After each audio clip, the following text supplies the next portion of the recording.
Charles. Charles. Come on, Chuck. Here, Chuck. Come on, Chuck. Where's Mark? Come on, Mark. And Mark. I'm all right. Where's Lloyd? Lloyd. Come here. I'm all right. Where's Michael at?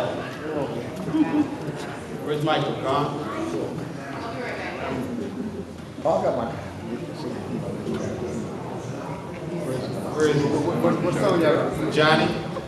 Johnny? Johnny Jr. Marvin. Marvin? Come here.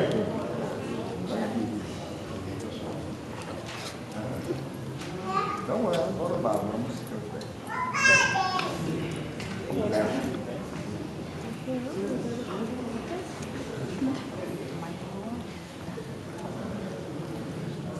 Donnie joined us late, but he joined us. Come here, Donnie. Come on, Danny. Dada.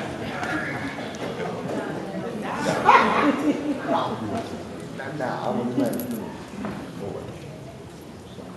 I just wanted to say that we're men now, fellas. We've been for a long time. We had a long road. And for those of you that don't know me, my name is Solomon, and I was Ella Coop Titus's first grandson. And these are my brothers and cousins that came behind me. We had a long road, fellas. As kids growing up here in the city of Rochester.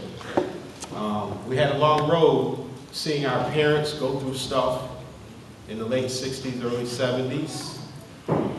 We had a long road venturing out on our own in life. Our ups, our downs. But along that road, we can always know that our grandmother was there on that road to pick us up. And I spoke this to a few of my family members just a couple of days ago, that if you don't listen, in all my life, which has not always been perfect, but I always knew that Grandma was there.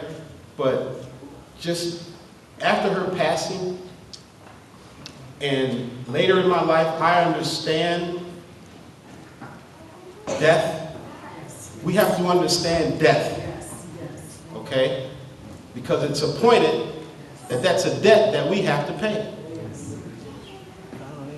It's a debt that we have to pay. How you pay it, it's up to you. You can pay it late because God has given you grace. Or you can pay it early because you did something to prematurely cause your death.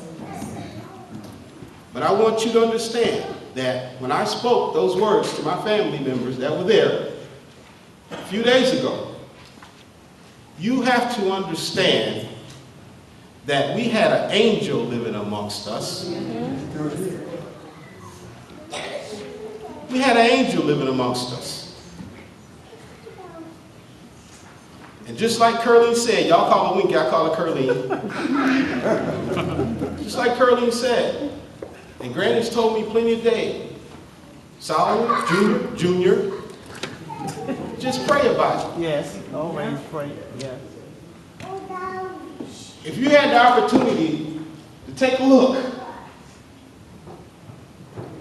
that's prayer, that's commitment, dedication, wisdom, knowledge. Grandma touched 80 kids. She prayed for 80 kids. Plus, More than that.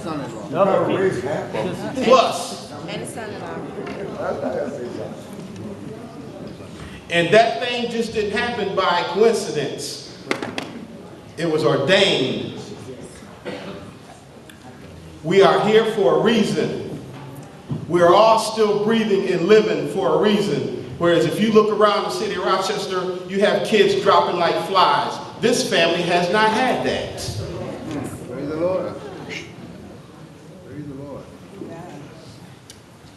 Show a child the way they should go. They may not go then, but one day or another they're going to go. My brother Charles can attest to that. I can attest to that. Donnie can attest to that. Marvin, Johnny, Michael, Lloyd can attest to that. We can attest to that. When you said, when my cousin Dee Dee said this was our church, listen. We found Grandma's old yearbook pictures from the church, and yes, pictures of us sitting in the pews in the church with Grandma, with Aunt Blossom. Grandma Carter. Show a child in the way they should go. I give that message because a lot of us, we do things passive and keep on going. But if we don't start showing our children the way they should go, we repeat a lot of the cycle that happens in the world today.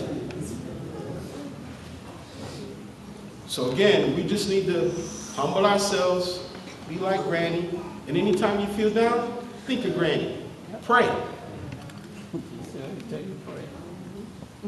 That's what it takes.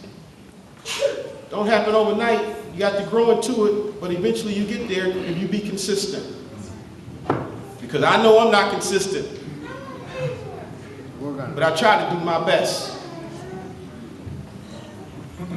So again, I shared my tears with my grandma, but I know that my grandma was an angel, and I know now, from this day forward, I have to do everything within my power and with the blessing of God to see her again.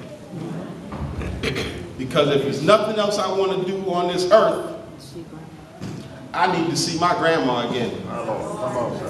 I need to see my grandma again. Yes. That's it.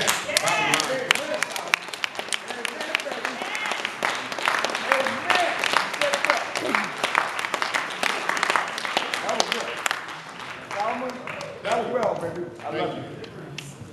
I love you, man. That was good.